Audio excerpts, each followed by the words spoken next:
Hola, soy Ana González, tu profesora de Historia, y hoy desarrollaremos la semana número 5, Ciclo Ordinario Virtual 2019-1. Bueno chicos, vamos a comenzar con la semana número 5. Recuerda que esta semana es muy importante, nos toca la Edad Antigua, Grecia y Roma, lo que también llamamos el periodo clásico. El periodo clásico es uno de los más importantes en relación a que van a formar las bases de la historia de Occidente, ¿no es cierto?, la que nosotros conocemos, que vamos a ver después como Edad Media, Edad Moderna, Edad Contemporánea. Entonces, cuando hablamos de Grecia, hablamos de una organización no solo política y económica que va a ser bien interesante poder verla, porque va a ser la base también, obviamente, del sistema de gobierno de Occidente, pero vamos a ver también que en Grecia hay una disposición territorial muy interesante, porque recuerda que aquí, y para eso vamos a ayudarnos de la pizarra, vamos a ver que aquí en Grecia tienes 3 espacios importantes. La Grecia continental, que es la que vamos a encontrar aquí arriba, la que tú llamas la Magna Grecia, la Grecia de Alejandro, o también, como te lo comentaba, la Grecia continental, que es la de Grecia de tierra firme, la Grecia que está dentro del continente. Después tienes a la Grecia peninsular. Esta Grecia peninsular es aquella que engloba los territorios de la península de Delos y la península del Peloponeso, que están, digamos, se están saliendo del continente, y esa es lo que nosotros conocemos como las polis más importantes, Atenas y Esparta dentro de ese territorio, ¿no? Atenas y Esparta aquí. Y luego tienes la Grecia insular, que serían estas islas que están alrededor del Egeo, ¿no es cierto?, y que también son parte de las polis griegas, pero que están fuera del continente en medio del agua, ¿no? Ahora, muy bien, recuerda que esas polis griegas también van a ser súper importantes para el desarrollo del comercio, sobre todo marítimo, de estas sociedades antiguas. Bien, lo siguiente que vamos a ver son los periodos de Grecia, ¿no? Tú sabes que lo que nosotros conocemos es la Grecia clásica. Entonces, conocemos el siglo de Pericles, también conocemos las guerras médicas, la guerra del Peloponeso, pero lo que no conocemos muy bien es la formación de Grecia. No siempre las polis fueron así. No siempre Grecia fue un conjunto de polis. Antes de que apareciera el conjunto de polis, tenemos el periodo prehelénico, y en el periodo prehelénico el primer espacio es el periodo cretense o minoico. Si vamos nuevamente a la pizarra, nos vamos a dar cuenta que en el periodo cretense o minoico, ¿no es cierto?, tenemos, por ejemplo, un desarrollo de un gobierno basado en la talasocracia. ¿Qué significa que sea un gobierno basado en la talasocracia? Quiere decir que es un gobierno de aquellos que dirigen y que tienen un comercio marítimo. Entonces es el gobierno de los que comercian por el mar, ¿no es cierto? Además también, al final de ese periodo cretense minoico aparece una invasión, o la primera invasión indoeuropea. La primera invasión indoeuropea está liderada por una de las sociedades más importantes, que son los aqueos. Los aqueos son los primeros en invadir el territorio griego y van a tener su cultura, sus tradiciones, su lengua y diferentes elementos que nos van a permitir desarrollarnos dentro de la cultura occidental, ¿no es cierto? Entonces tiene la primera invasión indoeuropea con los aqueos, y producto de esa invasión de los aqueos aparece el periodo micénico o aqueo, que es un periodo en donde se desarrolla la escritura lineal B, donde se desarrolla la escritura lineal B, y además también es un periodo en donde aparece la segunda invasión indoeuropea de 3 sociedades importantes: dorios, jonios y eolios. Ahora, la etapa oscura o el periodo oscuro, que sería el siguiente periodo que vamos a ver, el periodo oscuro es un periodo de reorganización de Grecia, sabiendo entonces que han habido 2 invasiones y que ha habido un aumento de presión cultural y también un aumento de presión demográfica. Entonces quiere decir que todo ha tomado un nuevo lugar, sobre todo en la política y en la cultura. Por lo tanto, esta época oscura es una época de destrucción de las organizaciones, ¿no? Se destruyen las formas políticas y aparecen nuevas formas políticas, entre ellas las polis. Cuando hablamos de las polis, hablamos de esas ciudades-estado, ¿no? Ciudades-estado, que son ciudades independientes una de la otra, que tienen características en donde existe un sistema de gobierno, donde existe un sistema de dominación, etc. Y recuerda que las polis son la célula básica del desarrollo de toda Grecia, ¿no es cierto? Ahí es donde se originan, por ejemplo, el derecho al voto, etcétera, etcétera. Ahora, también tienes el periodo clásico, y en el caso del periodo clásico están tres periodos importantes. Las guerras médicas, el siglo de Pericles y las guerras del Peloponeso. En el caso de las guerras médicas, recuerda que tiene una causa. ¿Cuál es la causa principal para las guerras médicas? Es el control del mar Egeo. Y el de la guerra del Peloponeso, el control de toda Roma, de toda Grecia.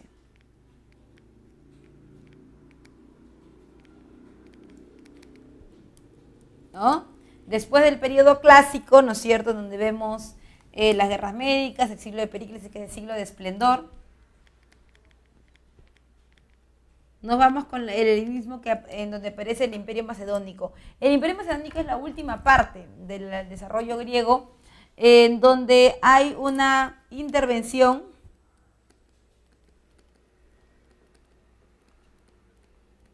de Filipo II, y luego la llegada de su hijo Alejandro Magno. Muchas cosas cambia Alejandro Magno. Por ejemplo, el foco cultural ya no va a ser Atenas, no va a ser Alejandría ahora, ¿no es cierto? Hay cambios estructurales también, sobre todo en el derecho, etcétera, etcétera, ¿ya? Ahora, cuando hablamos de las polis, como te lo venía comentando, son ciudades-estado, como te lo he recalcado, que conformaban la célula básica de la organización griega y pueden estar organizadas en dos, ¿no es cierto?, que son las más importantes, Atenas y Esparta. Atenas tiene un origen jonio, ¿no es cierto? Recuerda que en la segunda invasión europea llegan los jonios, que son grandes comerciantes, ¿no? Hay un comercio marítimo muy desarrollado, a eso se dedican, y una organización social en eupátridas, metecos y esclavos. Los eupátridas son los ciudadanos que solo pueden ser hombres. Los metecos son los extranjeros. Y esos esclavos, bueno, son la última parte del desarrollo social. Por otro lado está Esparta. Y recuerda que Esparta trae consigo el desarrollo con un origen propio, que es el origen de los dorios, que también, recuerda a su vez, están originados por los hicsos, que conocen a gran escala el hierro, y por lo tanto le dan origen a los dorios, que los dorios le dan origen a los espartanos, que tienen un gran dominio del arte militar, ¿no? En sistema agropecuario se organizan así socialmente y económicamente. ¿Por qué? Porque el sistema agropecuario es lo único que les queda a los espartanos, en la medida en que viven en una zona montañosa, y en esa zona montañosa pues no pueden desarrollar una agricultura extensiva, más bien solamente pequeñas incursiones pequeñas incursiones en la agricultura. Ahora, en el caso de Esparta también tenemos tres tipos de personas. Están los homoioi o espartiatas, que son los ciudadanos mayores de 30 años y que ya puedan, ¿no?, ejercer su voto. Y luego tenemos a los periecos, que en el mismo caso de los metecos son esas personas que son extranjeros y ocupan un lugar dentro no muy privilegiado dentro de de Esparta. Y los hilotas, que son los esclavos. Como habíamos estado diciendo, ¿no?, en el caso de las polis, sí es cierto que Atenas y Esparta son dos polis griegas, no son las únicas, ojo, pero son las más importantes, son las que le van a dar origen a unas formas o conjuntos militares que se llaman las ligas.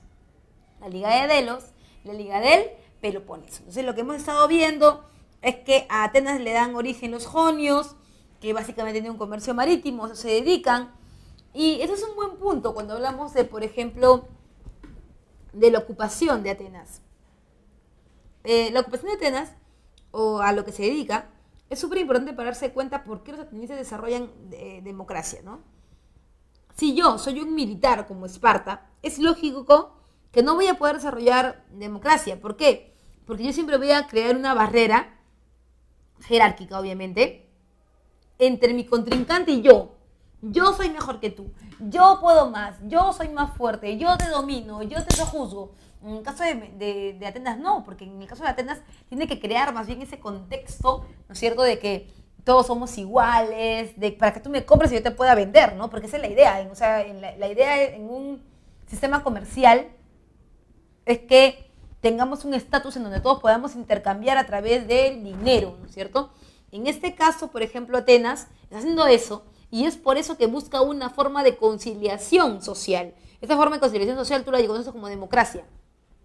Ojo, no estamos diciendo que dentro de Atenas todos sean iguales, estamos diciendo que Atenas considera el valor de que el otro sea igual que tú en la medida que pueda sacar algún beneficio de él, pero no de manera política, sino solo de manera económica. Ahora, 3 elementos vimos: los eupátridas, que son los ciudadanos. Ojo, por favor, con esto, y quiero que quede bien claro. Cuando hablamos de Grecia no podemos decir que todos son ciudadanos. Es más, en Grecia, en general, la idea esta de igualdad no existe, sobre todo entre géneros, ¿ah? Porque los hombres no son iguales a las mujeres en la medida en que los hombres sí pueden ser ciudadanos y las mujeres no, porque las mujeres no pueden tener tierras, porque las mujeres son como la naturaleza. Y los griegos tienen muy clara la idea de que solo la posesión de la tierra te hace un ciudadano. Pero ¿qué ocurre cuando tú eres una mujer? Tú eres una mujer según los griegos y tienes una concepción de que no puedes controlar tu cuerpo, en la medida en que la menstruación es un fluido que siempre te va a anclar mucho a la naturaleza salvaje, al simple espacio donde no te puedes controlar. Por eso es que tú no puedes tener tierras, y como no puedes tener tierras, entonces tampoco puedes ser ciudadana. Esto se va a alargar durante toda Grecia, y también, por otro lado, con esto entenderíamos entonces que no hay una idea de igualdad completa, ¿no? Tampoco entre hombres, ¿ah? Porque ya lo decía, por ejemplo, en el caso de Atenas, Platón decía que el gobierno es para un cierto grupo de personas. ¿Para qué grupo de personas es el gobierno? Para los filósofos, aquellos que tienen tiempo para dedicarse a la vida contemplativa y por solucionar problemas que sean de corte político. La gente del pueblo solamente debería trabajar. Parece que es muy elitista, sí lo es, pero Grecia también lo es, ¿no? Ahora, están los metecos, que son los extranjeros, por los cuales muchas veces se echaba la culpa de que aparecían las guerras, ¿no? Supuestamente porque ellos creaban todo este clima de zozobra, ¿no? Los esclavos eran el eslabón más bajo que había, ¿no? El espacio menos favorecido, y podían ser vendidos y comprados en el mercado de esclavos. En el caso de los espartanos vienen de los dorios, tienen un sistema agropecuario bien interesante de gobierno, y por supuesto tienen un desarrollo social importante a través de los homoiois, que son los ciudadanos, los periecos, que son las personas libres, ¿no es cierto?, pero extranjeras, y los ilotas, que son los esclavos. Entonces, estamos hablando de una sociedad griega en general que no está basada en sus esclavos, más bien está basada en la que la gente trabaja la tierra, ¿no? Vamos ahora con la organización política. Cuando hablamos de la organización política tenemos que decir cuáles son las instituciones que tienen ambas polis. La primera es el arcontado, que es esta reunión, ¿no?, de carácter político que se hace para poder organizar el sistema griego. El tribunal de los Eliastas, para los atenienses, que es esta forma en donde se encuentra justicia, y la asamblea, que puede ser la buleo o la eclesia, ambas con participación de personas mayores, ¿no es cierto? Los éforos son los magistrados fiscalizadores en Esparta, y ahí practicaban la diarquía. Había un rey que era el rey militar y otro que era el rey religioso, ¿no? Y finalmente, de las asambleas hay dos también importantes, la peya y la gerusia. Recuerda, la gerusia o jerusía, en el caso de las polis, es aquel conjunto de ancianos que por su experiencia, ¿no es cierto?, pueden llegar a ser los consejeros del próximo sucesor. Bien, el otro punto que tenemos que ver, ya hemos visto cómo se organiza Atenas, cómo se organiza Esparta. El otro punto que tenemos que ver es la época clásica, el momento en que ambas se van a conjugar, en que ambas se van a interrelacionar en realidad, ¿no? Porque tú te das cuenta, hasta antes de esta época clásica, lo que vamos a encontrar es que básicamente hay un desarrollo por separado, ¿no? Por un lado tienes a los comerciantes atenienses y por el otro lado tienes a los guerreros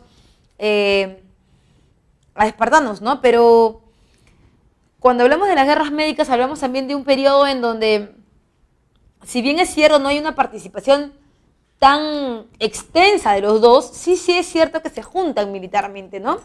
En el caso de las guerras médicas, recuerda, hay que ver cuáles son las causas de las guerras médicas. Y es que hay que retomar un poquito la idea de que estamos frente a una emergencia o un inicio de los atenienses como una polis dominante, y dominante en el aspecto económico. Ahora bien, Atenas quiere ser dominante en el aspecto económico, pero tiene un rival, y ese rival, digamos que es cumple un sistema de monopolio comercial en el Mediterráneo, en el Egeo también, ¿no? Tiene un gran ejército y es un enemigo muy difícil, ¿no?, de vencer, es Persia. Entonces los persas tienen el control, el dominio del Egeo y parte del Mediterráneo, ¿no es cierto? Y Atenas ahora, que es una polis pequeña que recién está organizándose, quiere competir con ellos comercialmente. Y entonces Atenas va y ofrece su producto a las polis, ¿no es cierto?, gana algunos clientes, y eso es algo que no le gusta a los persas. Es por eso que comienzan las guerras médicas,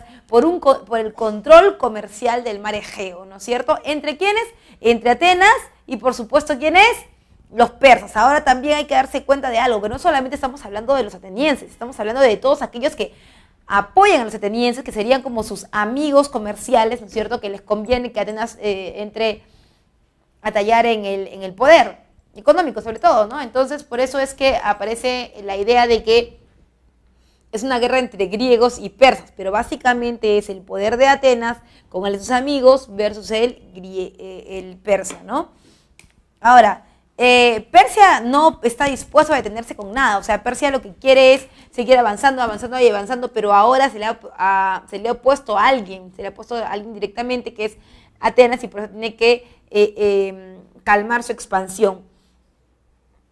El control del mar Egeo, como te lo comentaba, también es un elemento súper importante que hay que tomar en cuenta, porque están peleando, digamos, por los clientes, ¿no? Las guerras médicas tienen varias etapas. La primera etapa es la primera guerra, ¿no? La primera guerra médica tiene como batalla más importante la batalla de Maratón, la cual marca el inicio de las victorias de los atenienses, ¿no es cierto?, en la llamada también Guerra de los 10 años.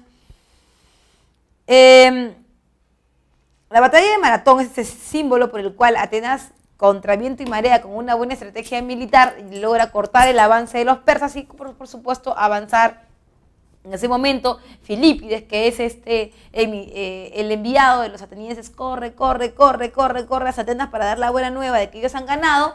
Y entonces, al momento de llegar, ya no puede más, se desmaya, se muere, pero ha llegado a entregar digamos que la noticia, ¿no es cierto? Es por esto que en Atenas, que tiene como calendario a las Olimpiadas, cada 4 años aparece uno, o sea que cada 4 años cambia un gobierno.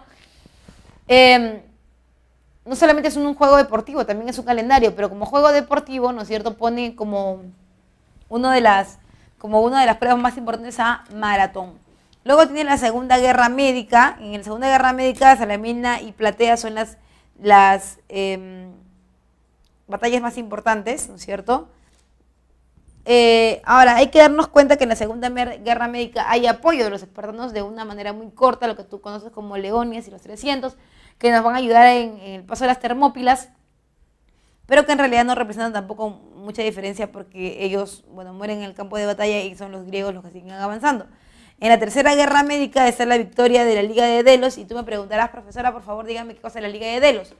La Liga de Delos es una organización de autodefensa entre Atenas y sus amigas, que son las polis que la están siguiendo, ¿no? O sea, la idea era: te vamos a apoyar, Atenas, vamos a hacer todo lo que tú dices en contra de los persas, pero tenemos que recibir algo, ¿no es cierto? Y ese algo que reciben es la protección de los atenienses. Bueno, en cuanto a las consecuencias de la guerra, ¿no?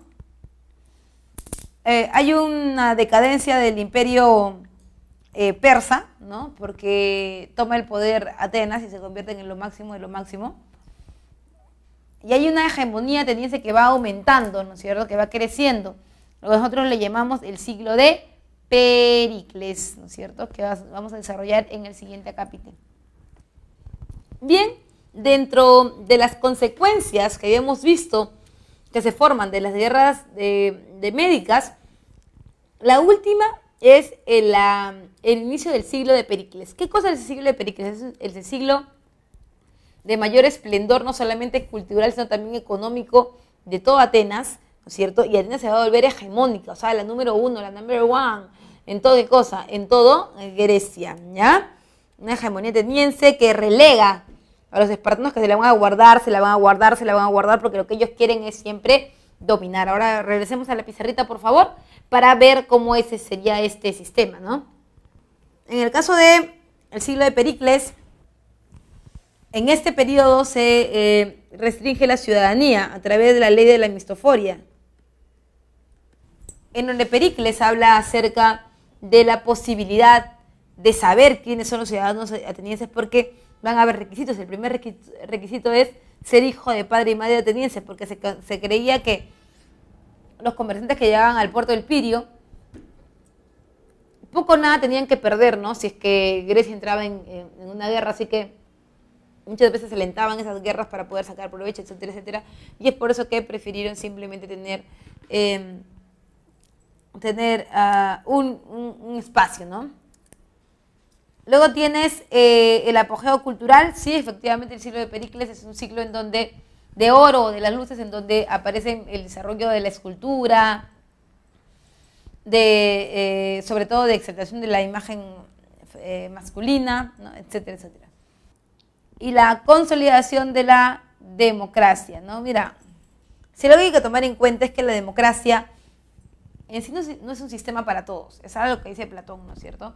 Hay un grupo que gobierna y otro que es dominado, uno que domina y otro que es dominado. Entonces, se restringe la ciudadanía, ¿no es cierto?, con la ley de la mistoforia, se hay un apoyo cultural, se consolida la idea de democracia y se desarrolla en la guerra del Peloponeso.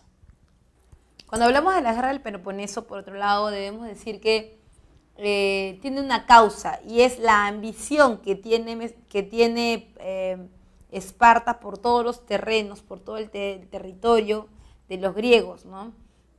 Esparta quiere toda Grecia, Atenas quiere más bien sentirse libre, ¿no? Así que comienza la guerra ahora. Ahora estamos hablando de una guerra entre la Liga de Delos, que son todos los amigos de Atenas, y la Liga del Peloponeso, que son todos los amigos de Esparta, que en realidad no son muchos tampoco, porque Esparta tampoco no es que se lleve bien con todos, ¿no? Pero hay alguien que sí se adhiere a él y hay una alianza política militar interesante, que es Persia, ¿no es cierto? Persia se alía con Esparta única y exclusivamente para derrotar a Atenas. Derrotan a Atenas y es por eso que la consecuencia de las guerras del Peloponeso no son muy buenas para Esparta, ¿no? Porque Esparta va a durar ahí, en ese espacio, un periodo hegemónico muy corto, solamente va a estar un par de años ahí, y luego va a tomar el espacio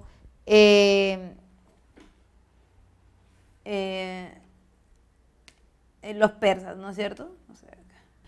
Bien, el último de los periodos que vamos a ver de Grecia es el periodo del Imperio Macedónico, ¿no? El Imperio Macedónico, el Imperio Helenístico también es llamado así en relación a que una vez instalado el poder de Persa, porque hay que recapitular un poco y terminamos en la guerra del Peloponeso, y en la guerra del Peloponeso se juntan los persas versus los espartanos para, digamos que, destruir, entre comillas, a los atenienses. Entonces, cuando esto ocurre, hay una breve hegemonía espartana, ¿no?, en Atenas, y los persas que terminan dominando. Así que desde arriba hay alguien que está mirando, y es el Imperio Macedónico, y el Imperio Macedónico, con Filipo II, el papá de Alejandro, van a intervenir en Grecia, van a hacer una invasión en Grecia. Ahora esa invasión va a absorber a los persas, pero por supuesto también va a tener cambios en Atenas. Ahora en Atenas, sobre todo, está la batalla de la aparición de la Liga de Corinto, ¿no es cierto?, la aparición de las batallas, Y por supuesto, todo eso decanta en qué cosa, decanta en la transformación de Alejandro a una persona con tradiciones y educación oriental hacia lo griego, ¿no? Es una fusión. A esa fusión se le conoce como el sistema helenístico, ¿no es cierto? La combinación, la función entre Oriente y Occidente que va a permitir una nueva forma de ver, un nuevo criterio cultural llamado cultura occidental, ¿no? Luego de la muerte de Alejandro también se van a dividir en tres los periodos posteriores, ¿no? Están, una vez que aparece el helenismo, se divide el imperio, al final, en Siria, Egipto y Macedonia, ¿no es cierto? Que son territorios que ya no pertenecen al imperio helenístico, pero que empezaron a desarrollarse de manera individual. Bien, una vez que hemos terminado de hablar de Grecia, hemos hablado de Esparta, hemos hablado de Atenas, del sistema en el que tienen, uno de los puntos más importantes son las guerras, no tanto las médicas como las del Peloponeso. Vamos a hablar de Roma, y en el caso de Roma tenemos tres periodos. En orden, por favor, no los vayas a desordenar nunca porque ese es tu esquema, ¿no es cierto? Tienes la monarquía, la república y el imperio, la monarquía, la república y el imperio en ese orden, ¿no es cierto? Dentro de la monarquía estamos hablando del periodo, el periodo legendario de Roma, en donde tenemos en relación a estos la dinastía latina y la dinastía etrusca. De las dos dinastías, esta en la que entra en decadencia y aparece la República Romana. La República Romana tiene tres elementos súper importantes: el Senado, que vendría a hacer algo así como el Congreso, donde se dan las leyes y también se derogan las leyes; las magistraturas, que son los cargos públicos, ¿no es cierto? Las magistraturas, que son los cargos públicos, ¿ya? Y las asambleas, o también llamados comicios. Los comicios son tres en número. Está la asamblea o el comicio curial, el centurial, ¿no es cierto?, y el tribal. Profesora, dígame por favor en qué se diferencian los tres. La asamblea curial es la que se dedica a los asuntos religiosos, la asamblea centurial la que se dedica a los asuntos militares, y la tribal la que se dedica a los asuntos sociales del pueblo, ¿no es cierto? Ahora, en el caso de las magistraturas, es importante saber que las magistraturas son también llamados cargos públicos. Cargos públicos. Los cargos públicos son importantes en Roma porque recuerda que Roma tiene un sistema de organización bien interesante en la medida en que todo tiene un lugar, todo tiene alguien, un tiempo. Es muy importante ver su sistema administrativo dentro de la política, y entonces para esto hay gente que se dedica especialmente a cada cosa. Por ejemplo, están los cónsules, que son algo así como tu presidente de la república, son dos en número, ¿no? Son los jefes del ejército también, y por supuesto también los que van a llevar los caminos del imperio, de la República Romana. Los pretores, ¿no es cierto? Los dictadores, que son también estas personas que se encargan del gobierno de Roma durante la época de crisis o durante la época de guerra, ¿no es cierto? También están, como te decía, los pretores, y los pretores son estos que administraban justicias en las ciudades y las provincias. También tienes a los tribunos, también llamados tribunos de la plebe, aquellos que son como que los defensores en el Senado de los plebeyos, aquellos que van a sacar la cara por los derechos de los plebeyos. También están los cuestores, y los cuestores son estos que supervisan las finanzas del Estado, son algo así como tu superintendencia o tus sistemas contables del Estado, ¿no? Y por el otro lado están los ediles, que son esos que se van a dedicar también al ornato público, a que todo esté en su lugar, ¿no? Al embellecimiento de la ciudad, ¿ya? Por otro lado también tenemos a la organización social. Cuando hablamos de la organización social debemos entender que Roma es una sociedad altamente jerarquizada, en donde no todos obviamente son iguales. No estamos hablando tampoco de la democracia ateniense, estamos hablando, en Atenas por ejemplo teníamos que la democracia era solamente para un grupo. ¿Para qué grupo de personas? Para los que tenían mucho dinero y propiedades, que ellos sí podían tener voz y voto. ¿Por qué podían tener voz y voto dentro de Atenas? Porque solo puede exigir algo aquel que tiene algún interés en que ese algo no se devalúe o no se malogre. Si yo, por ejemplo, no tengo ninguna propiedad, ¿por qué voy a votar, decían los atenienses, si finalmente a ella no le afecta en nada, no le afecta un mal gobierno, un buen gobierno? En cambio, si ella tiene, por ejemplo, una casa, tiene, por ejemplo, un negocio, ahí sí, ¿no? O sea, si hay malas decisiones del Estado, también se le pueden afectar a ella y por supuesto que tiene derecho a, entonces, exigir cosas. Mientras no lo tengas, no hay nada de eso. En el caso de Roma es algo parecido, ¿no es cierto? Aunque no estamos hablando de democracias porque no las hay, ¿no es cierto? Sí estamos hablando de un gobierno jerarquizado, y en ese gobierno jerarquizado tienes en la cúspide de todos los peldaños a los patricios. ¿Quiénes son esos patricios? También llamados pelagos, son aquellos que son descendientes de los fundadores de Roma, de las 7 colinas romanas, y son la élite más importante de todo Roma, los que tienen la mayor cantidad de derechos. Aunque hay que recordarte que los derechos de los patricios se van a ir poco a poco menguando. ¿Y cuándo se menguan, profe? Cuando empieza la crisis del Imperio Romano, ¿no es cierto? Cuando el Imperio Romano se expande demasiado y comienza a perder poder, entonces los patricios tienen también ceder terreno ante ¿quiénes? Ante los plebeyos. Luego están los plebeyos, justamente estábamos mencionándolos a ellos, que son básicamente la gente del pueblo, ¿no es cierto? Aquellos que no son ciudadanos por completo, pero que tienen, digamos, una condición, no de esclavos, pero sí de público o de pueblo en general. Los clientes son aquellos plebeyos que tienen algún oficio interesante o importante para los patricios y que son sus protegidos. Por ejemplo, alguien que sepa hacer cuentas, alguien que sea un artista, que esté protegido por un patricio, ¿no es cierto? Y los esclavos, que tú sabes que son considerados mercancías y que se pueden ser comprados en el mercado de esclavos, ¿no? Bien, ahora nos vamos entonces con el sistema de expansión de Roma. ¿Cómo es que Roma se expande y cómo es, por supuesto, que llega a tener tanto poder en el Mediterráneo? Bien, en el caso de la expansión romana, lo primero que tenemos que ver es hacia dónde se dirige esa expansión. La primera de las formas es la conquista de Italia. Cuando Roma llega a Italia, conquista la península y unifica los pueblos del centro y norte de Italia y derroca a la Magna Grecia del Sur, lo que estábamos hablando al final del periodo griego, que es este periodo de Alejandro. La derrota, invade y expande sus territorios hacia ese lado del Mediterráneo. Por otro lado, también tienes el dominio del Mediterráneo occidental. Cuando hablamos del dominio del Mediterráneo occidental, estamos hablando de las guerras púnicas, las grandes guerras púnicas que son las que caracterizan a Roma, ¿no es cierto? Cuando hablamos de la guerra púnica, sin lugar a dudas, debemos hablar de Aníbal Barca,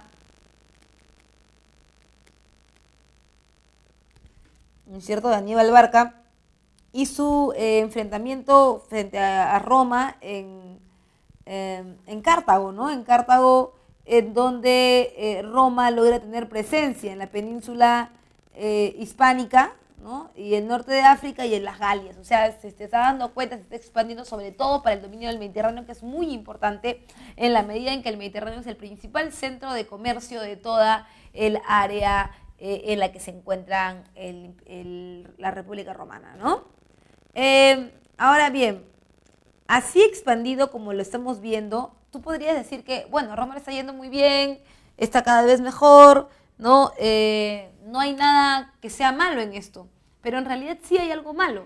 Y ese algo malo es que mientras más te expandas, el poder central se debilita más. Y es que Roma, si bien es cierto, se ha expandido, pero ¿a precio de qué? De que la gente del pueblo, los plebeyos, vayan a las guerras y dejen de trabajar la tierra. ¿La tierra de quién era? De los patricios. Ahora, un patricio con una tierra que no se trabajaba, obviamente no tiene poder adquisitivo. Si no tiene poder adquisitivo, entra en crisis los patricios romanos. Entonces, es por eso que comienza un sistema en donde se busca, ¿qué cosa? En donde se busca una expansión, pero un poco más, detener la expansión, o si no, mantener una expansión, pero un poco más segura, ¿no es cierto? Ahora, cuando vemos la crisis del Imperio Romano, la vamos a ver por este ladito. Crisis del Imperio Romano, ¿no? Después de haber conseguido esas conquistas en las diferentes guerras, ¿no es cierto?, los problemas surgen a partir de que muchos campesinos se arruinaron, o sea, se fueron a la guerra, ganaron, sí, pero cuando regresaron las tierras les querían ser quitadas por los patricios y finalmente estaban arruinados, no tenían que comer, no tenían nada, tampoco eran mano de obra para nadie. y ambos sectores comenzaron a debilitarse. Los campesinos se arruinaron, esto originó el enfrentamiento entre los patricios y plebeyos por el usufructo de la tierra, por la toma de la tierra. En la primera crisis que vamos a ver, la primera forma de la crisis, es la reforma agraria. La reforma agraria trae consigo, ¿no es cierto?, la presencia de los hermanos Graco. Los hermanos Graco impulsaron dos leyes, la ley agraria y la ley frumentaria. En el caso de la ley agraria, ¿no es cierto?, la idea era repartir el ager publicus. El ager publicus es la tierra del pueblo. Si el pueblo la ha ganado, hay que repartirla entre ellos y pues, obviamente les van a tocar también los patricios un poco, ¿no? Pero el Senado se opuso a esta posibilidad y entonces es asesinado.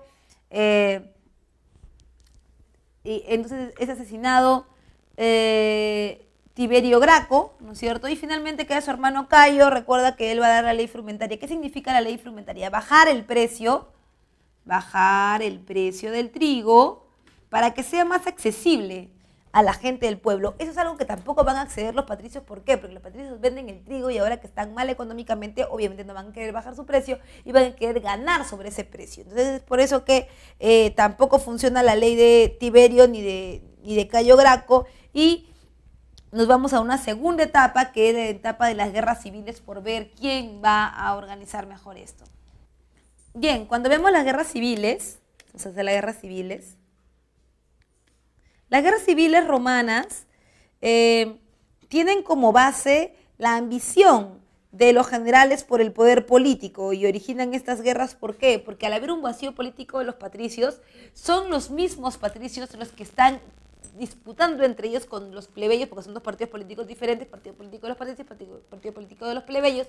Los generales que han ido a las guerras quieren el poder, o sea, ellos se identifican con el poder moral de gobernar. Entonces, unos quieren gobernar, otros también, unos son patricios, otros son plebeyos. Esa pugna por el poder en Roma se conoce como guerras civiles. La primera guerra civil se enfrenta a dos partidos políticos, a dos personas diferentes, a Mario y a Sila. Recuerda que Sila va a ser del partido de los patricios y Mario del partido de los plebeyos. Finalmente Mario va a ser 6 veces cónsul, ¿no es cierto?, logrando posicionar a los plebeyos. Esa es la primera guerra la primera guerra civil, ¿no?, en donde los plebeyos ganan terreno. La segunda guerra civil, ¿no?, es llamada triunvirato también, ¿no? Llamada también primer triunvirato, de donde está Julio César, Pompeyo y Craso, que se enfrentan básicamente por el poder y hay que entender también que en esta guerra o triunvirato,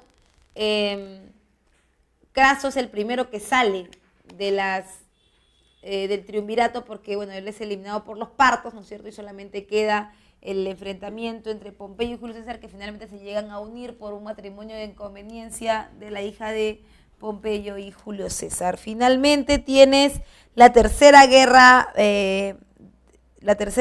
o también llamado segundo triunvirato. Ese segundo triunvirato es súper importante. ¿Por qué? Porque aquí se anexa el Egipto. Recuerda que aquí estamos ante la batalla de Accio.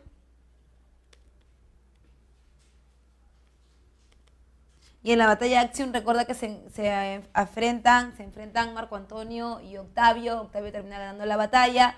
Finalmente pierde Marco Antonio, se anexa el Egipto y bueno, Roma se convierte ahora sí en una extensión mucho más importante llamada imperio. En el Imperio Romano, ya vamos avanzando al Imperio Romano, que es el último periodo. En el Imperio Romano, recuerda, tienes dos etapas importantes: el Alto Imperio y el Bajo Imperio. En el caso del Alto Imperio está, digamos, el periodo de formación y apogeo de Roma, ¿no? En el Alto Imperio tienes a Augusto, que es el primer emperador que vamos a ver, y tú me dirás, profesora, ¿por qué? Porque recuerda que él es el que gana la batalla de Accio, que es el mismo Octavio. En su periodo, en su gobierno, va a aparecer el siglo de las luces. o el periodo de máximo esplendor de Roma, ¿no es cierto? Impulsa también un buen desarrollo urbanístico, impulsa desarrollo urbanístico. Y el siguiente gobernante que también tenemos que ver con mucha calma es a Trajano. ¿Por qué? Porque Trajano lleva a la máxima expansión territorial. ¿A quién?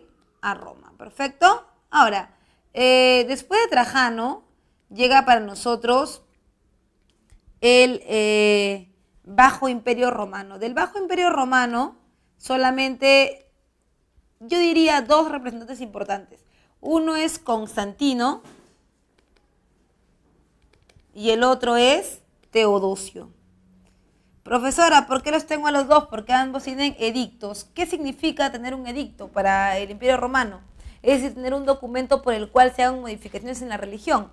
En el caso de Constantino, tienes que él va a permitir la libertad de culto, es decir, que los cristianos ahora pueden ser libres, y Teodosio, unos años después, ¿no es cierto?, va a decir, bueno, ser cristiano no es ser malo, en realidad nos han criado, porque a ellos los crían con la idea de que ser cristiano no era malo, porque estamos hablando de que los cristianos han adoptado, digamos que han trabajado con el desarrollo de su religión dentro de las matronas romanas. Las matronas les han enseñado a sus hijos que ser cristiano no es malo, y por eso Teodosio va a permitir que la religión cristiana católica sea la más importante de todo el imperio, ¿no es cierto? Finalmente divide el imperio en dos, entre su hijo Rómulo Augustulo y, va a dividir el imperio en dos entre su hijo Flavio Arcadio y Flavio Honorio, que vamos a conocer después entonces como Roma de Occidente y Roma de Oriente. Bien,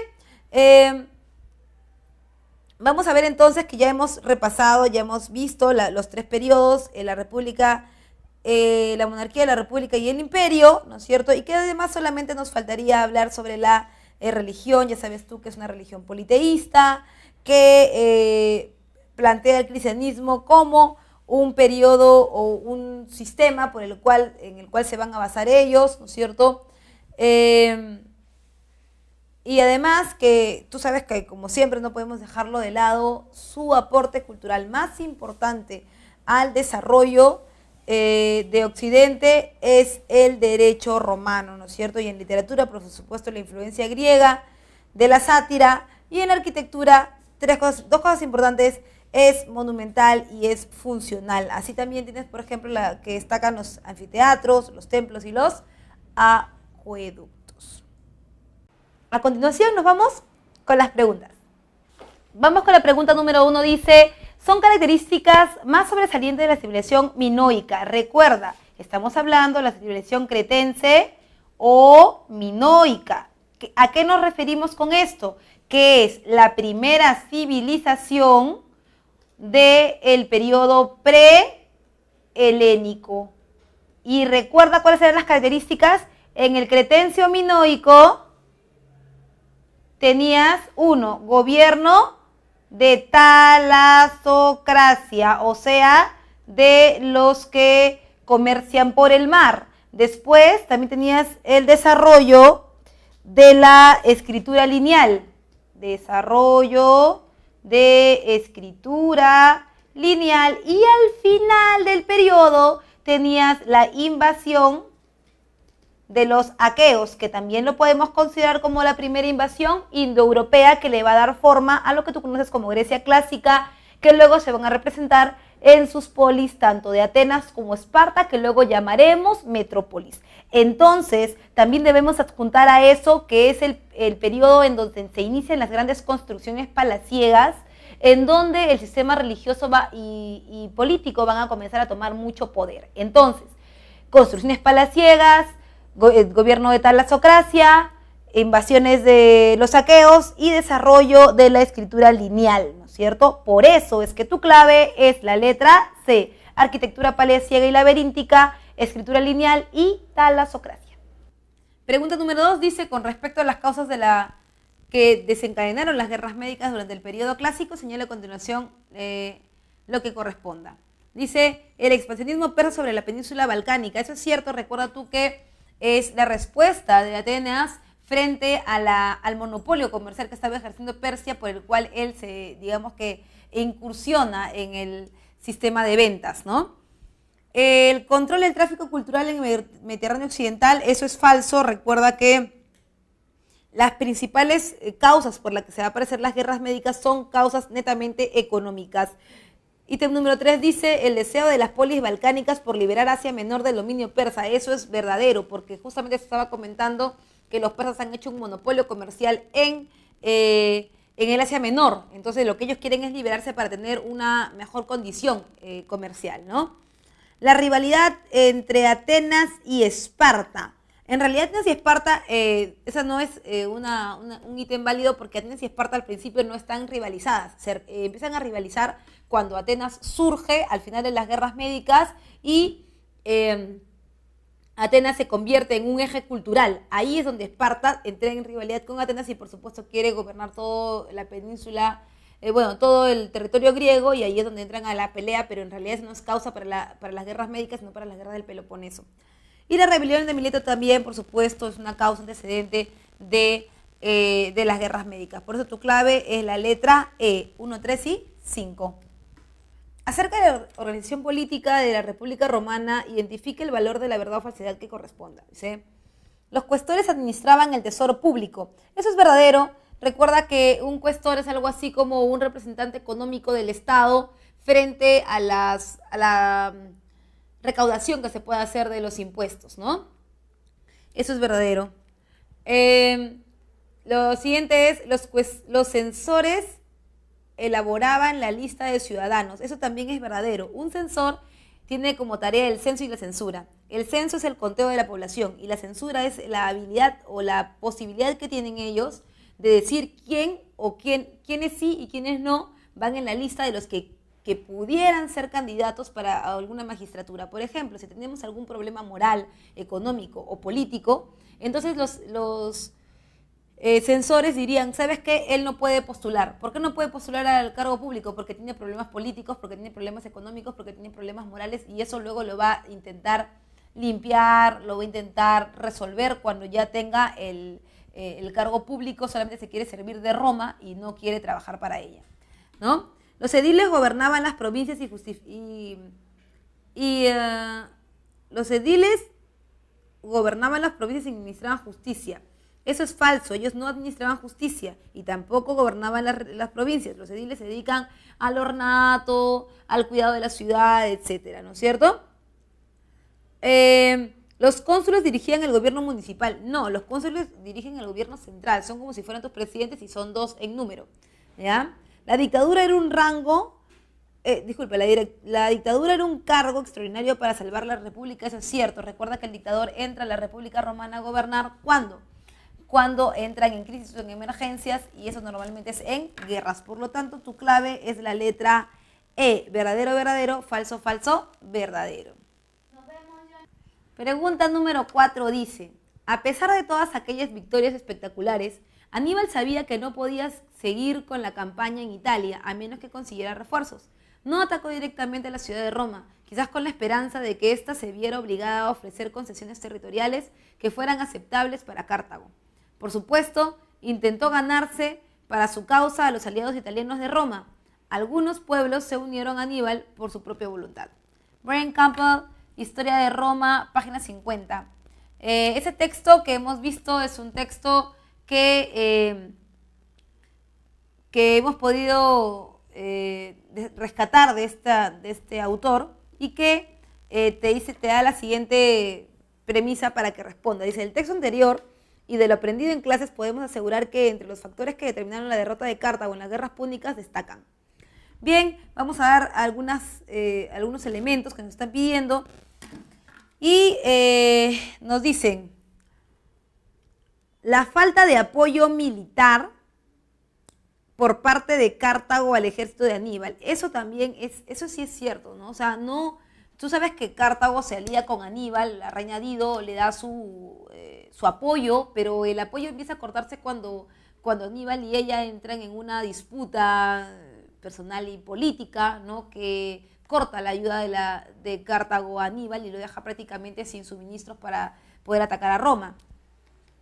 La negativa romana para aceptar concesiones territoriales. Bueno, en realidad nunca se dio, ¿no? Porque Roma negoció en algún momento, nunca se negó a entregar territorios, sin embargo, este no es una de los factores que determinaron la derrota, ¿no? La excesiva prolongación de la campaña militar en Italia, eso es cierto, ¿no? O sea, el ejército de Aníbal pierde en la campaña militar a Italia porque es una guerra de desgaste en la cual está manteniéndose y manteniéndose, pero en realidad ya no puede más, y es por eso que Roma, con todo su ejército, que está mucho más fresco, que tiene mucho más territorio, que tiene mucho más espacio, gana.